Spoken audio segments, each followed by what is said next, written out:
We provide 80% of our food here on our half-acre homestead. Keeping the garden thriving during the summer months is essential. I'll share with you what I do to keep it productive and thriving, some practical growing tips, what I do for my irrigation system, and how I prevent summer gardening burnout. There's several seeds that can be sown in June to fill in those bare spots. The challenge is keeping the soil moist during the germination process of those seeds. This week I'll be planting more summer squash, bush beans, carrots, which can actually be a little tricky during the hot summer months, little melons, and even more cucumbers, all from seed.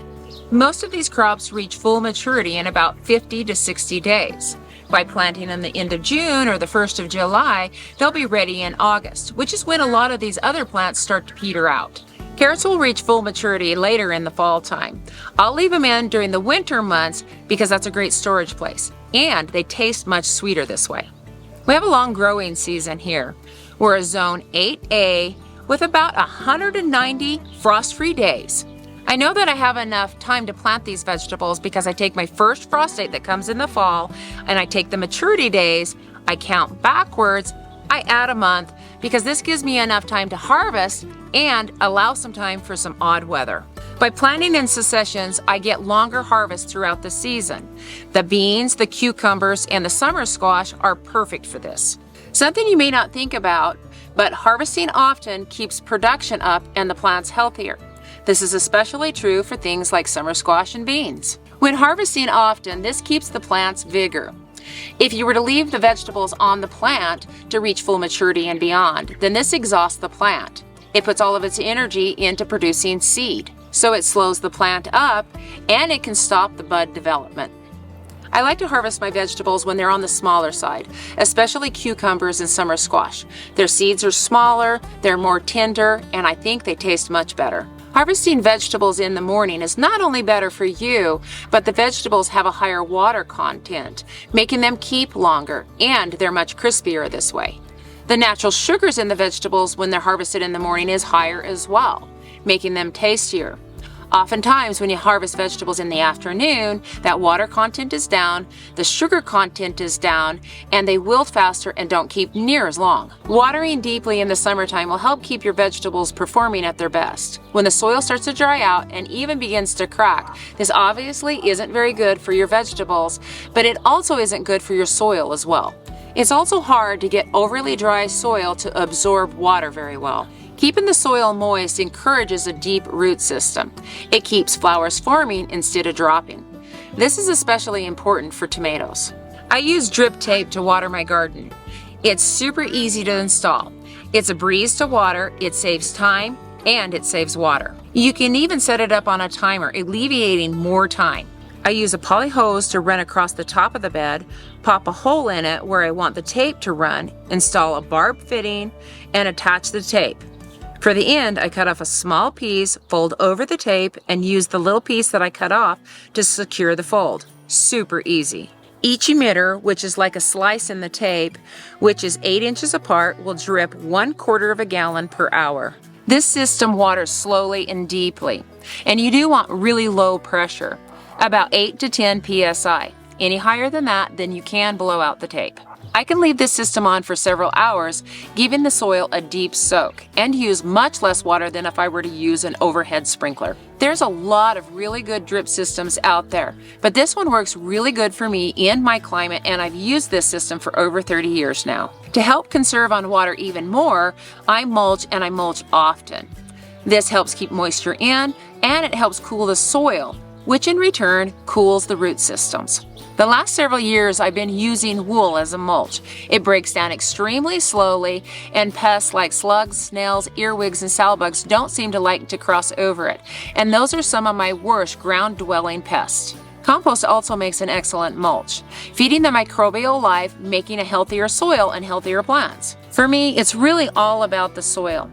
Healthier soil, healthier plant, higher production.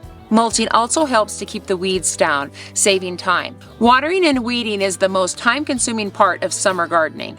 Getting the weeds out before they form seed heads will not only pay off now, but it'll save you a lot of time next year. Weeds can certainly cause burnout, but tackling them early when they're small before they have a big root system will really help prevent burnout later on.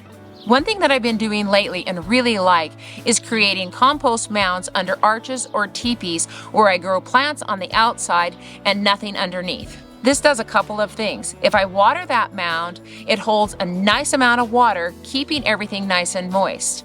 But also, by watering it over the top, it's like making a quick compost tea, delivering that tea right to the root system really quick without having to go through the process of making compost tea. And the worms love it. The worms create aeration in the soil, making it so the water can penetrate deeply as well as the roots. The worms poop, creating more nutrition for the soil, and it's so easy to do, you just dump and run. You not only feed your plants, but you conserve on water, keep weeds down, improve the soil, improve the plant's health, which means higher production and less pests. I love doing this. Tomatillos are coming on strong in the garden right now, and the plants can get huge. They do better if you plant more than one. I have 4 varieties in this cage, 1 on each corner. They don't mind being crammed. By planting them this way, they take up a lot less space. I like to cage them to keep them up off the ground, and it makes picking a lot easier. The best time to harvest tomatillos is when the fruit starts to burst out of its husk. They're excellent in salads, on sandwiches, making salsa verde, and they're really good in guacamole.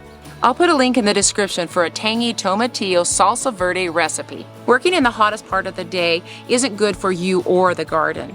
I like to do my harvesting in the morning, and while I'm harvesting, I'll do some weeding in that area. Then in the evening time, once the temperatures start to drop and the sun is shaded by the orchard, then it makes working in the garden much more pleasant. Find what works best for you and make those adjustments so that you prevent overwhelm. I'll walk through my garden at night and make notes of things that I need to do for the entire week, and I'll tackle those tasks through the week as I have time. A little bit in small bites goes a long way.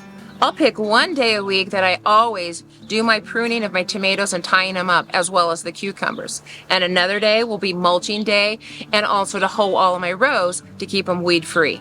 I keep all of those jobs on the calendar, and the rest of the jobs just fall into general maintenance day.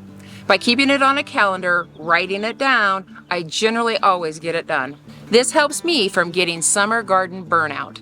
I also have to remind myself daily what my end goal was when I first started my garden. I want to provide fresh, healthy produce, preserve for the winter months, be more self-sufficient, and save money. I feel like when you eat fresh, healthy produce from your own garden and you're thankful for it every day, this keeps you grounded, and the chance of burnout doesn't happen near as easy. Making your garden space pretty or visually interesting can decrease burnout as well. Adding flowers that help with pollinators, creating depth adds visual interest. Diversify your garden with short and tall plants next to each other. Add a chair or two with a table that you can sit and enjoy the bees, the garden, take notes, and make to-do lists. Now that the summer days are longer, the onions are starting to bulb up. You can tell when onions are ready when the shoulders start to lift up out of the soil and the tops flop over. Once the tops flop over, the onions are done growing. I plant my onions pretty close together, so this does make for a smaller bulb. This is perfect though for the 2 of us. We can use 1 onion up and it's always fresh. On the very edge of a few of my beds, I have blackberries. Yes, they do send up runners, but I don't mind because they transplant pretty easy. I can pot them up for the nursery, or I can use them for other places in my yard. The berries are ripe right now, and with the heat of the summer that we have here, that can easily burn the berries and dry them up. By using a shade cloth over them, or even planting some tall sunflowers, can really help keeping them from getting burnt. For picking blackberries for their sweetest flavor, they should be totally black, and they should come off really easy. If you've got some blackberries that have some red on them, and you have to tug on them to get them off, they're going to be extremely tart. I have a few mature cabbages in the garden still that need to be harvested. If I were to leave them in the ground, and especially if I weren't to cover them, they can actually cook from the inside out in our climate. A fun and useful thing to do with that stem that's left in the ground is cut a cross in the top of it, and each one of those quartered sections will develop a small cabbage head. It's usually pretty small, about a baseball size, and it takes about 5 weeks for these to develop. This just gives you a second crop. We're adding some solar lights to our garden this year. We've had them in our orchard for several years now and just love the way that it feels. It's very calming and peaceful.